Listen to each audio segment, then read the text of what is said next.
بسم اللہ الرحمن الرحیم۔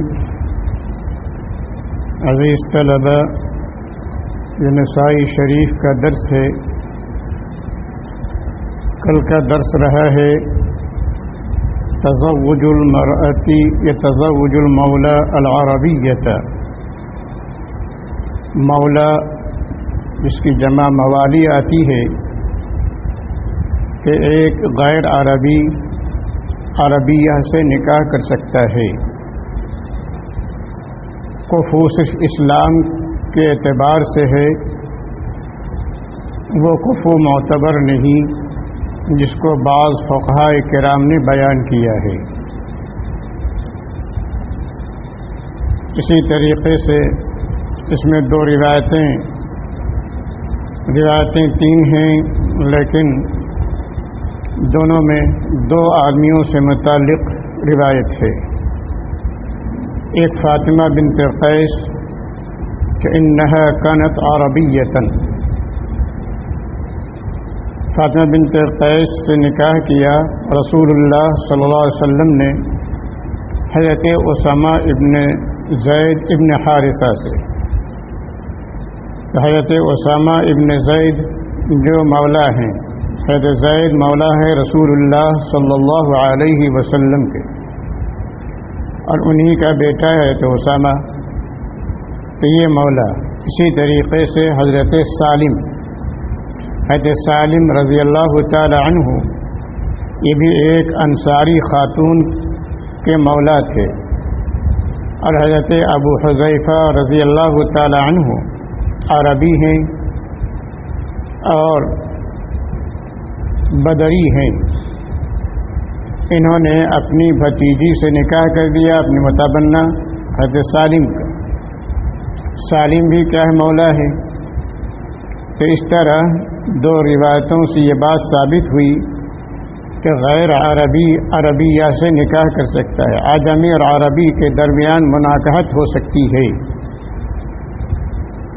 اس میں عدم مناکحت کی کوئی گنجائش نہیں، اس لیے کہ رسول اللہ صلی اللہ علیہ وسلم نے فرمایا، آپ صلی اللہ علیہ وسلم نے فرمایا کہ لا فخر عربی علی عجمی ولا عجمی علی عربی، کہ عربی کو عجمی پر فخر نہیں اور عجمی کو عربی پر فخر نہیں۔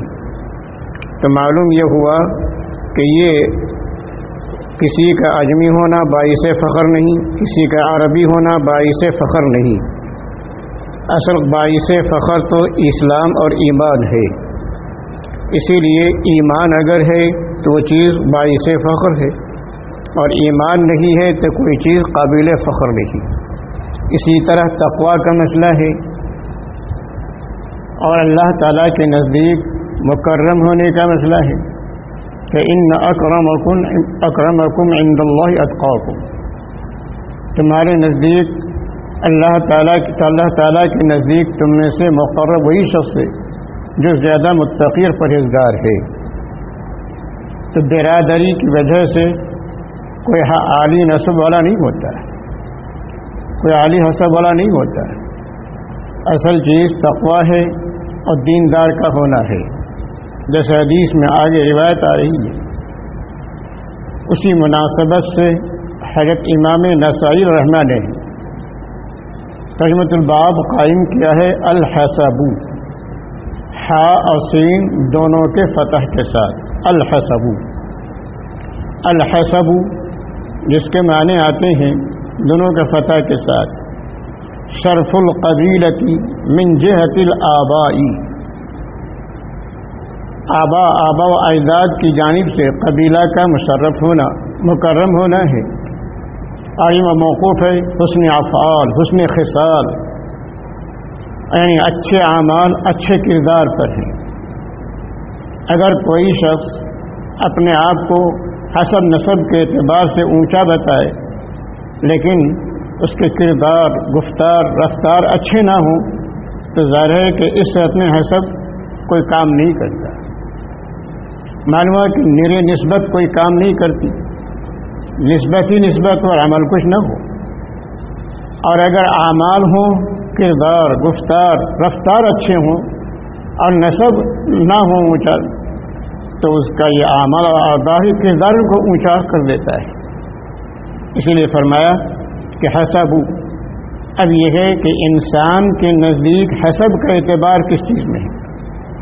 اہل دنیا عام طور پر انہی کو صاحب حسب سمجھتے ہیں۔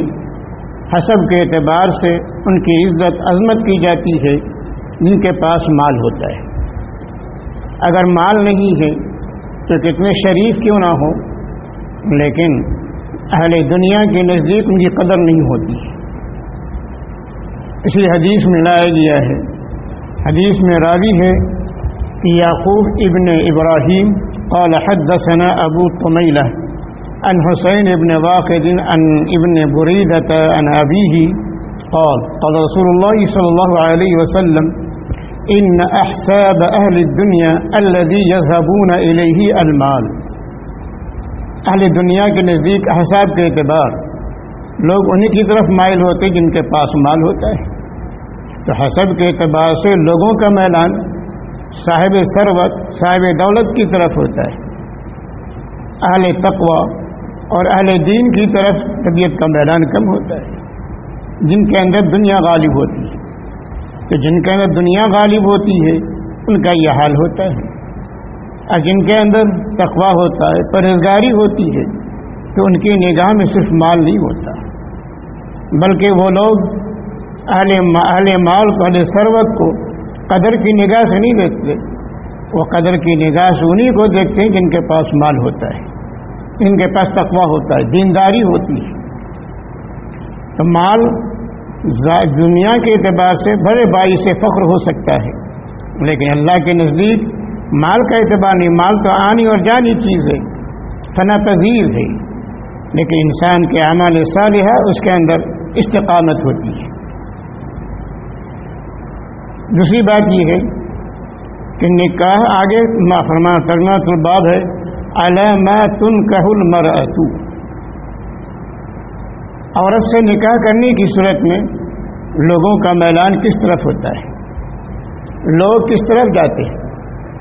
چنانچہ حدیث میں آتا ہے قال اخبرنا اسماعیل بن مسعود قال حدثنا خالد عن عبد الملك عن عطاء عن جابر أنه تزوج امرأة على عهد رسول الله صلى الله عليه وسلم فلقيه النبي صلى الله عليه وسلم فقال أتزوجت يا جابر؟ قال قلت نعم۔ قال أبكرا أم سيبا؟ قال قلت بل سيبا۔ قال فهل بكرا تلاعبك؟ قال قلت يا رسول الله كن لي أخوات فخشيت أن تدخل بيني وبينهن۔ قال فذاك إذن أن المرأة تنكح على دينها ومالها وجمالها فعليك بذات الدين تربت يداك۔ حضرت جابر رضی اللہ تعالی عنہ سے روایت کرتے ہیں عبد الملک و عطا سے، اور عطا حضرت جابر رضی اللہ تعالی عنہ سے۔ حضرت جابر فرماتے ہیں کہ میں نے نکاح کیا رسول اللہ صلی اللہ علیہ وسلم کے دور مسعود میں، پھر میری ملاقات نبی کریم صلی اللہ علیہ وسلم سے ہوتی ہے تو آپ نے مجھ سے پوچھا، کیا پوچھا؟ اتزوجت یا جابر؟ جابر کیا تم نے نکاح کر لیا ہے، تم نے شادی کی ہے؟ حضرت جابر نے عرض کیا جی اللہ کے رسول میں نے نکاح کیا ہے۔ اب رسول اللہ صلی اللہ علیہ وسلم کا سوال ہے ابکرن ام سیبا؟ آیا تم نے باقرہ سے شادی کی یا سیبہ سے شادی کی؟ قال کا فعل حضرت جابر یعنی پہلے قال قلت کہتے ہیں کہ میں نے آپ کی خدمت میں عرض کیا بل سیبا، اللہ کے رسول صلی اللہ علیہ وسلم میں نے باقرہ سے نکاح نہیں کیا بلکہ میں نے سیبہ سے نکاح کیا ہے۔ تو رسول اللہ صلی اللہ علیہ وسلم نے فرمایا فہل بکرن تلاعبک؟ جابر تم نے باقرہ سے کیوں نکاح کیا؟ فہل تزوجت بکرن تلاعبک، تم نے باقرہ سے کیوں نکاح کیا؟ تو باقرہ تم سے دل لگی کرتی، باقرہ تمہاری ہر بات پر شکر گزار ہوتی، تو تم باقرہ سے نکاح کرتے.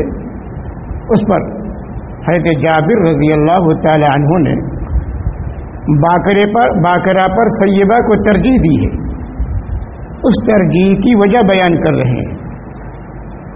حضرت جابر کہتے ہیں اللہ کے رسول کن لی اخوات، اللہ کے رسول صلی اللہ علیہ وسلم میرے والد نہیں ہیں، میری والدہ بھی نہیں ہے، میری تربیت میں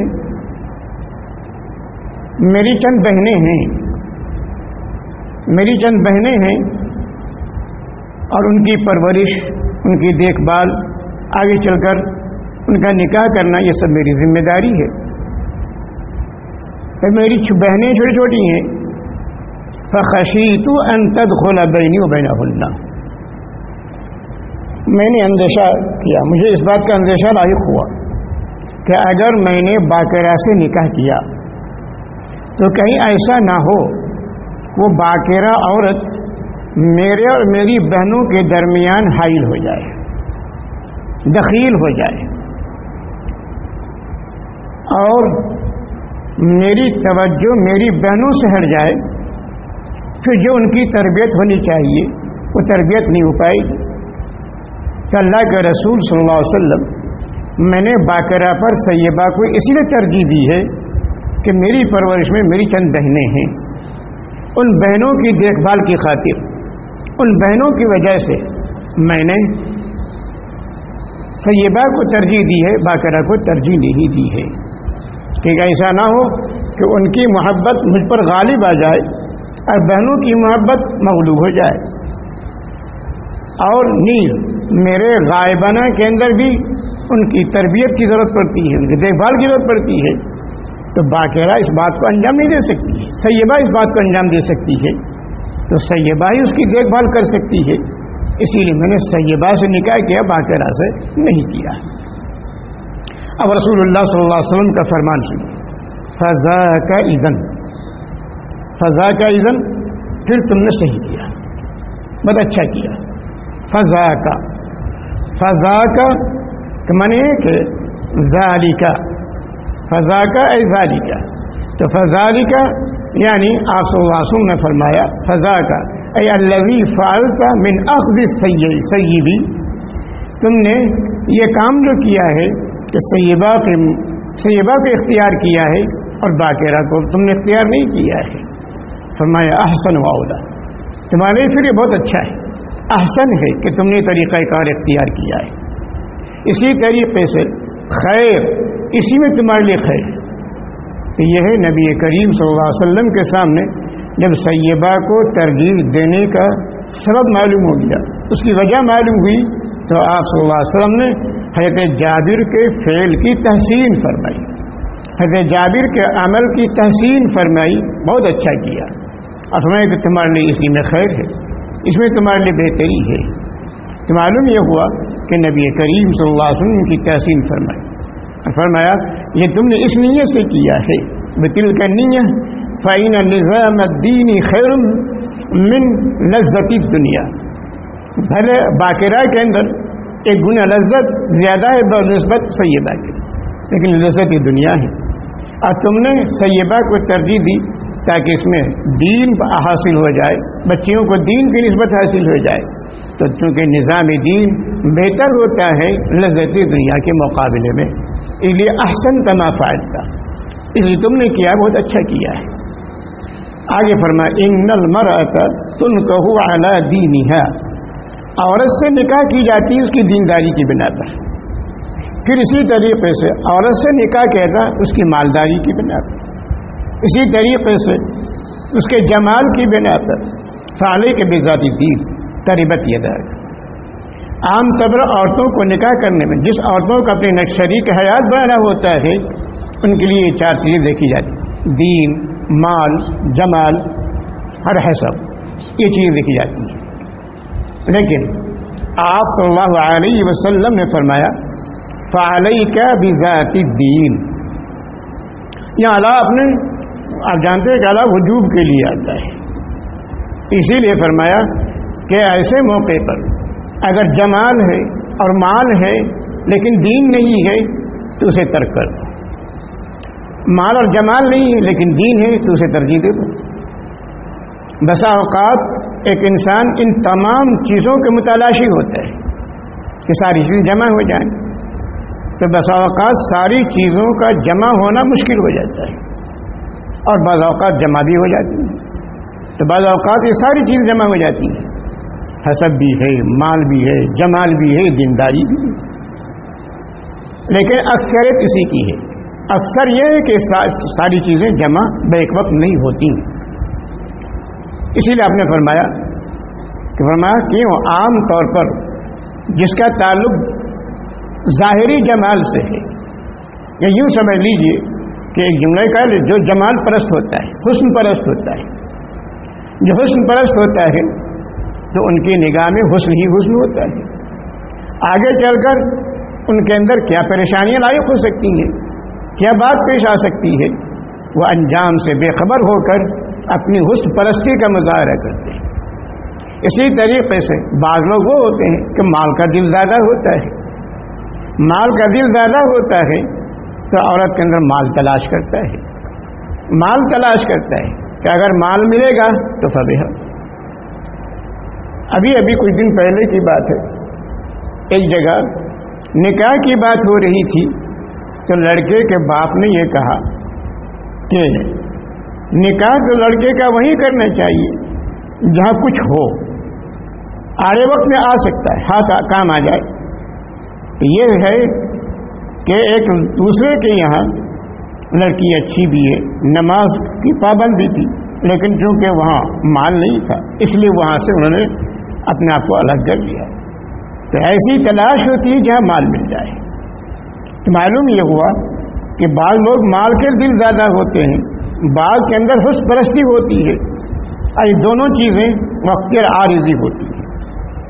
اس لیے کہ مال ابھی ہے کل نہیں ہو سکتا.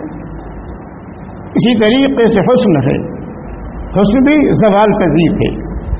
کوئی امر عارض ہو جائے تو امر عارض کے بنا پر حسن جاتا رہتا ہے، لیکن اخلاق ایسی چیز ہے، سیرت ایسی چیز ہے کہ صورت میں تغیر تبدل ہو سکتا ہے لیکن سیرت کے اندر تبدل نہیں آتا، سیرت کے اندر زوال نہیں ہوتا.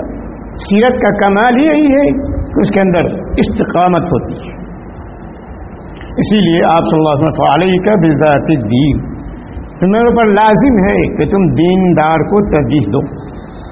فعلیک بذات الدین یعنی علیک ان تطلب ذات الدین، اطلب ذات الدین فاظفر بها، اسی میں کامیابی حاصل کرو. اس کامیابی کے بعد آپ کے پاس تریبت یدا کا، تریبت یدا کا، تریبت را کے کسرہ کے ساتھ، جس کا لفظی ترجمہ ہے تمہارا ہاتھ خاک آلود ہو. یہ اہل عرب کی زبان ہے تریبت یدا کا، را کسرہ کے ساتھ، کہ تریبت یدا کا لفظی ترجمہ یہی ہے کہ تمہارا ہاتھ خاک آلود ہو. اسے فرماتے ہیں مفہوم اذا افتقر فلصق بالتراب، جب انسان محتاج ہوتا ہے تو کفی افسوس ملتا ہے اور ہاتھ کے اندر مٹی ہوتی ہے، یعنی مشقت کا کام انجام دیتا ہے. تیسرا تربت یدا، تو یہ کلمہ مدح کے طور بھی استعمال ہوتا ہے اور ذم کے طور بھی استعمال ہوتا ہے. تربت یدا جیسے ہمارے یہاں اردو میں اصطلاح ہے کہ دور ہو، تو دور ہو کا مطلب یہ نہیں کہ ہمارے یہاں سے چلے جاؤ، سامنے سے چلے جاؤ، بھاگ جاؤ، نکل جاؤ. یہ کلمہ پیار کا بھی ہو. تو معلوم یہ ہوا کہ ایک جملہ استعمال ہوتا ہے، اس کے ظاہری معنی کچھ اور ہوتا ہے، اصطلاحی معنی کچھ اور ہوتا ہے. اسی طریقے سے بات ہوگا کہ تیرا ناش ہو جائے، تو ظاہر ہے کہ ناش ہونے کا معنی اگر لغت کے اعتبار سے لیا جائے تو بڑا ہی خطرناک جملہ ہوتا ہے، بد دعا ہوتی ہے. لیکن یہ ناش ہو جائے کہ معنی بد دعا کا نہیں ہوتا. اسی طرح تربت یدا مراد یہ ہے کہ تربت یدا اس کا ایک کلمہ مدح بھی ہے اور کلمہ ذم بھی ہے. اور یہاں پر مدح مراد ہے، یہاں پر مدح مراد ہے، مانا یہ اطلب ذات الدین ایھا العاقل، اے عقل مند، تمہاری ذمہ داری ہے کہ ضد عقل کے دینداری کو قبول کرو, دینداری کو ترجیح دو. کیوں فرمایا گیا؟ اور یہ لفظ ہے کہ تربت یدا کا, اس لیے کہ ایک آدمی جو ایسا کرے گا فرمایا الذی یحسد علیک لکمال عقلک فیقول الحاسد حسدا تربت یدا. جب تمہاری سوچ مندی کو دیکھے گا, تمہاری عقل مندی کو دیکھے گا, تو تمہاری عقل مندی پر حسد کرے گا. کیونکہ دینداری میں حسد بھی حسد کا ذریعہ بن جاتی ہے. دینداری ہر ذریعے اس لیے بن جاتی ہے کہ ایک دیندار خاتون جس گھر میں آتی ہے اس گھر کو رش کی جنت بنا دیتی ہے. اس کی وجہ یہ ہوتی ہے کہ ساس سسر کی بھی خدمت کرتی ہے, ان کی عظمت کرتی ہے, ان کے خیال رکھتی ہے, شوہر کی خدمت کرتی ہے. جیسے حدیث میں آتا ہے کہ المرأۃ الصالحہ, آگے حدیث میں ہے المرأۃ الصالحہ کون ہے؟ فرمایا گیا کہ مرأۃ صالحہ یہ ہے کہ جب شوہر کی طرف دیکھے تو مسکرا دے. اسی طریقے فرمایا اذا رأى إليها فابتسمت, جب اس کو دیکھے تو مسکرا دے. اسی طرح اپنے اخلاق کے اعتبار سے, عادات کے اعتبار سے, اطوار کے اعتبار سے اپنے شوہر کو خوش رکھے. اور فرمایا وَأَطَاعَتْهَا إِذَا أَمَرَهَا, أَطَاعَتْهُ إِذَا أَمَرَهَا, جو شوہر کسی بات کا حکم کرے فوراً اس کی اطاعت کرے. یہ مرأۃ صالحہ دیندار عورت ہے. دیندار عورت اپنے شوہر کی رضامندی کو اپنی رضامندی پر ترجیح دیتی ہے. تو یہ ہے نیک عورت. تو نیک عورت ہوگی تو گھر کو رش کی جنت بنا دے گی. اور اگر کوئی حسن والی آ گئی تو ظاہر کو حسن پر مگن ہوگی, یا اس کو اپنے حسن پر ناز ہوگا, اس حسن کے ناز ہونے پر شوہر کو بھی آ کر دکھائے گی. ساس سسر کے بھی مطابق نہیں ہوگی تو گھر کے اندر نزاع پیدا ہو جائے گا, طرح طرح کی دنیا پیدا, طرح طرح کی باتیں شکایات ہو جائیں گے. تو یہ ہے اس لیے فرمایا کہ جب تم نے دینداری کو ترجیح دی تو تمہاری بیوی کی دینداری کو دیکھ کر حاسد حسد کرے گا, اور حسد کے اعتبار سے کہے گا تربت یداک. اسی طریقے سے ذم اور بد دعا بھی ہے. تربت یداک اس میں مذمت بھی پائی جاتی ہے اور بد دعا بھی پائی جاتی ہے. بد دعا اس لیے ہے کہ یہاں پر بد دعا معنی یہ ہے کہ یا ایھا المسترشد ایھا الراقب اذا خالفت هذا الامر فتربت یداک. جب تم نے اس امر کی مخالفت کی, دینداری کی مخالفت کی, تو دینداری کی مخالفت تمہارے باعث سے ہلاکت ہو جائے. یہ تربت یداک. اب دوسرا باب ہے کراہیت تزویج العقیب, بانجھ عورت سے نکاح کرنے کی کراہیت, مکروہ. اگر بسا اوقات ایسا ہوتا ہے کہ ایک انسان بانجھ عورت کو اس لیے ترجیح دیتا ہے کہ اولاد کی مونت سے فرار اختیار کرتا ہے, تاکہ اولاد کی مونت برداشت نہ کرنی پڑے. نیل اس لیے مکروہ ہے کہ بانجھ کو ترجیح دینے والا شخص گویا نکاح کا جو ایک مقصد ہے, جو آگے روایت آ رہی ہے کہ نکاح کا مقصد کیا ہے, کہ نکاح کا مقصد یہ ہے کہ رسول اللہ صلی اللہ علیہ وسلم نے ارشاد فرمایا تزوجوا الولود الودود, اگر اسی روایت کا آخری جز ہے. تو اللہ کے رسول صلی اللہ علیہ وسلم نے تو ترغیب دی ہے کہ نکاح کرو ایسی عورت سے جو کثیر الاولاد ہو, کثیر المحبہ ہو. اور یہاں وہ یہ شخص ترجیح دے رہا ہے بانجھ عورت کو, جس کا مطلب یہ ہے کہ اولاد کی مؤونت سے رائے فرار اختیار کرتا ہے. تو اس اعتبار سے مکروہ ہے. ہاں اگر اس اعتبار سے بانجھ عورت سے نکاح کرتا ہے تو اس کا کوئی پرسان حال نہیں ہے. بھائی ہے تو ظاہر کہ بھائی بہن زیادہ دن تک ان کے اندر ایک محبت باقی نہیں رہ سکتی. بھائی تو محبت کرے گا لیکن ظاہر ہے کہ بھابھی اس بات کو برداشت نہیں کرے گی, اس لیے اس کی زندگی اجیرن ہو کر رہ جائے گی. اسی لیے شریک حیات کا ہونا ضروری ہے. تو اگر اس نیت سے بانجھ عورت سے نکاح کرتے ہیں تاکہ اس کی مونت کی کفالت ہو سکے، ضرورت کی کفالت ہو سکے. فوا محمود مندوب. روایت ہے عن عبد الرحمن قال اخبرنا عبد الرحمن ابن خالد قال حدثنا يزيد بن هارون قال اخبرنا المستلم ابن سعيد عن منصور بن زادان عن معاوية ابن قرة عن معقل ابن يسار قال جاء رجل إلى رسول الله صلى الله عليه وسلم فقال إني أصبت امرأة ذات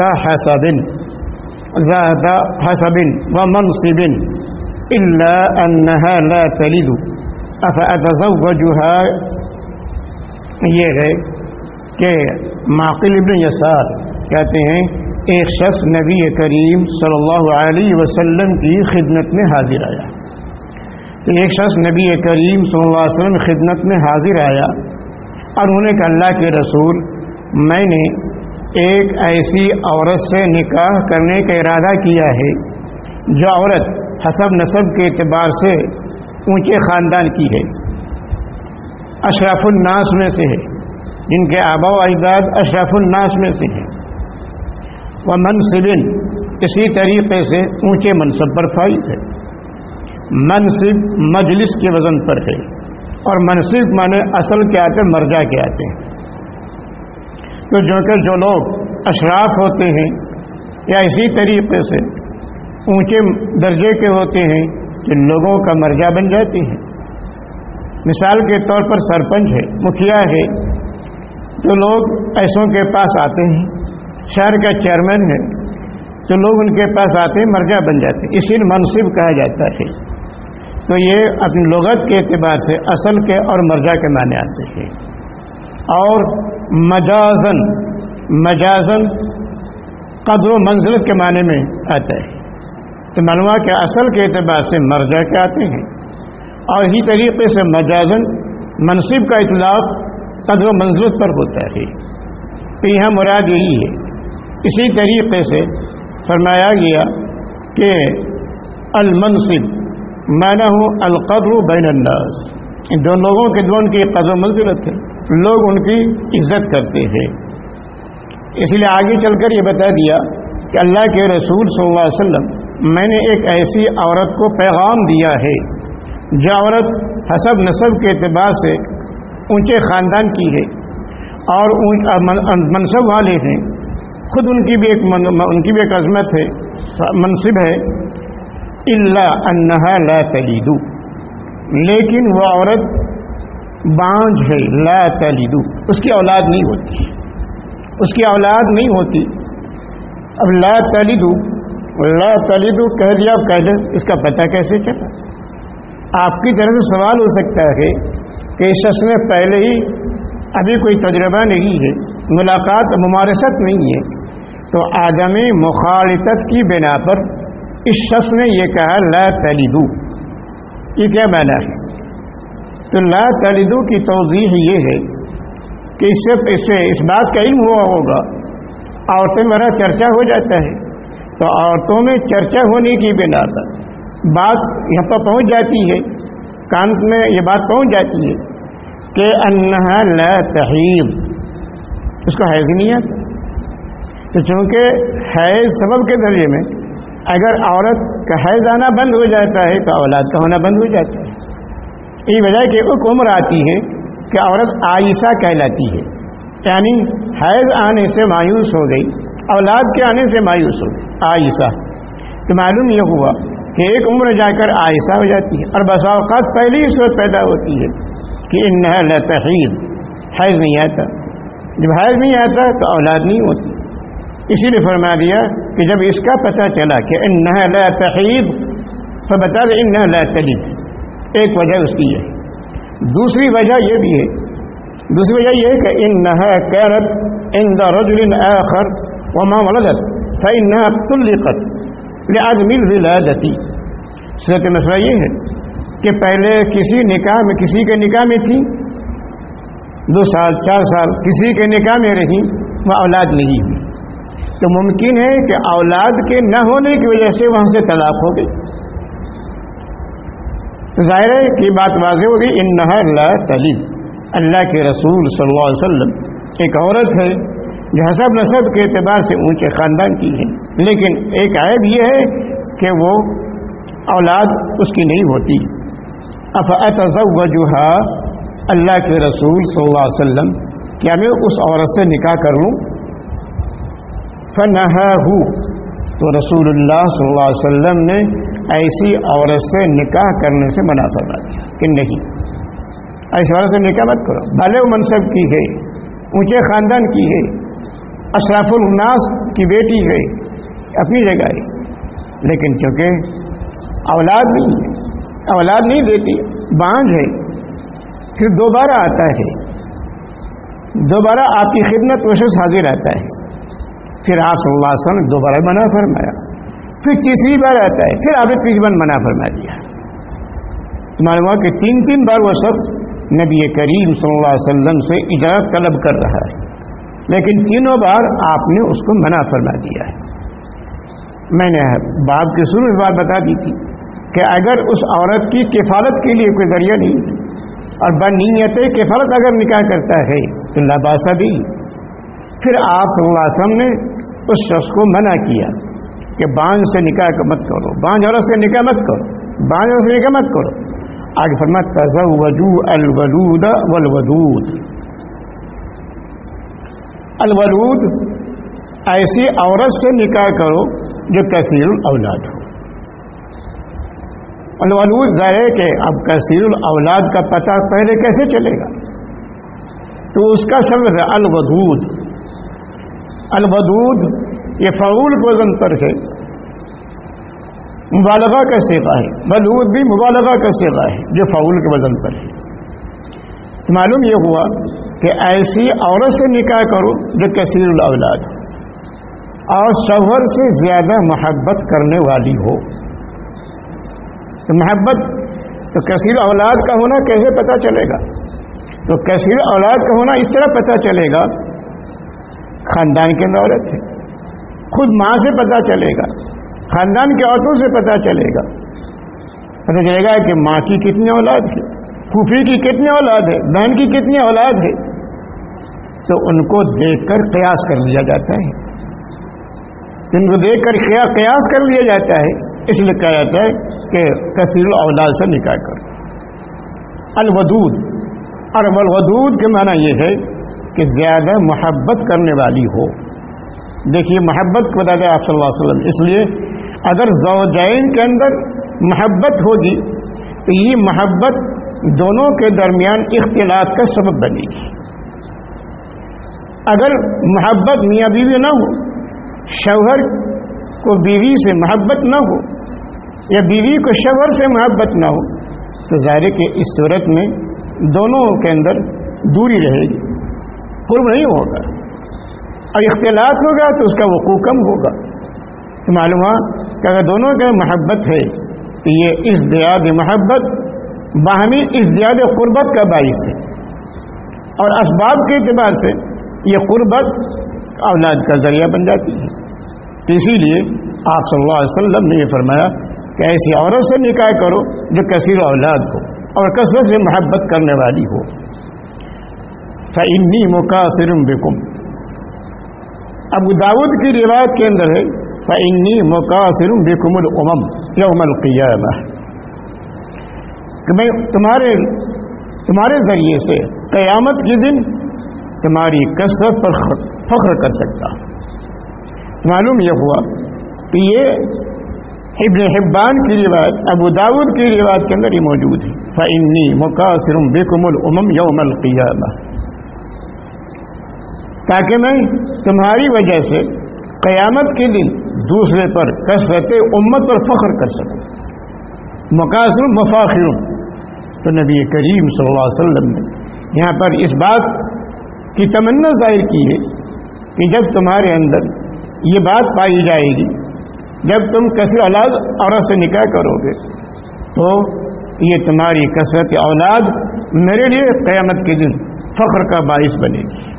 اس لیے تمہیں چاہیے کہ عورت ایسی جو کثیر اولاد ہو، محبت کرنے والی ہو، تو میرے لیے باعث فخر کی بات ہے۔ میرے لیے فخر کی بات ہے. اس لیے نبی کریم صلی اللہ علیہ وسلم کے فرمان کو دیکھتے ہوئے ان تمام چیزوں کی رعایت کرنی چاہیے، ان باتوں کو ملحوظ رکھنا چاہیے. اب یہ اس باب کے بعد آخر پھر باب آتا ہے تزویج الزانیتی،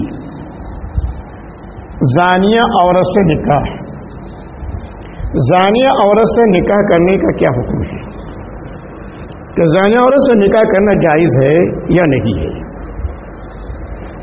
اس بارے میں آیت کریمہ ہے. آیت کریمہ سے یہ بات معلوم ہوتی ہے کہ آیت کریمہ وہ منع کرتی ہے، آیت کریمہ منع کرتی ہے کہ ایسی عورت سے نکاح نہ کیا جائے، زانیہ سے نکاح نہ کیا جائے. جب قرآن میں الزانیۃ لا ينکحها الا زان او مشرک، ایک زانیہ عورت سے یا تو زانی نکاح کرے گا یا مشرک نکاح کرے گا. الزانی لا ينکح الا زانیۃ او مشرکۃ، کہ ایک زانی زانیہ سے نکاح کرے گا یا مشرکہ سے نکاح کرے گا. تو معلوم یہ ہوا اس آیت کریمہ سے بات معلوم ہوتی ہے کہ زانیہ سے نکاح نہیں کرنا چاہیے. اسی طریقے سے معلوم یہ ہوا کہ رسول اللہ صلی اللہ علیہ وسلم نے یہاں پر بھی جو آئے اپنے فرمائی کہ ایک صحابی ہے جس صحابی نے اناق نامی عورت سے جو زانیہ تھی اس سے نکاح کرنے کی آپ نے اجازت چاہی، آپ نے منع فرما دیا. آپ نے منع فرما دیا. اس سے بھی بات معلوم ہوتی ہے کہ زانیہ عورت سے نکاح نہیں کرنا چاہیے. دو صورتیں ہیں یہاں بھی، دو صورتیں ہیں. زانیہ عورت سے نکاح نہیں کرنا چاہیے کہ ایسی عورت سے گھر کا ماحول پراگندہ ہوتا ہے، گھر کا ماحول خراب ہوتا ہے، اس لیے کہ بھلائی دیر سے آتی ہے اور برائی جلدی آ جاتی ہے. اسی لیے فرمایا جائے کہ ایسے عورت سے نکاح مت کرو. ہاں ایک زانیہ ہے، اس لیے زنا کا ارتکاب کرتی ہے کہ اس کے لیے کوئی ذریعہ معاش نہیں ہے، اس لیے ذریعہ معاش نہیں ہے. تو صرف معاش کی غرض سے اگر وہ اس فعل شنی کا ارتکاب کرتی ہے، اگر اس کا کوئی کفیل مل جائے تو کفیل کے مل جانے کی صورت میں یہ عورت فعل شنی سے باز آ جائے، فعل شنی سے توبہ کر لے. اسی لیے اگر کیا جائے، ایک مرد اس نیت سے کرتا ہے یہ فعل شنی سے باز آ جائے گی، پھر تو یہ مکروہ نہیں ہوگا، ممنوع نہیں ہوگا، بلکہ مندوب ہو جائے گا. ایسے میں اس سے نکاح کرنا مندوب ہو جائے گا. تو یہ نیت پر موقوف ہے کہ بسا اوقات اگر مرد صرف اور صرف شفقت رانی کے لیے ایسی عورت کے اختیار کرتا ہے تو ظاہر کہ ممنوع ہوگا، اور اگر اس کی کفالت کی نیت سے کرتا ہے تو امر ممنوع مندوب تبدیل ہو جائے گا.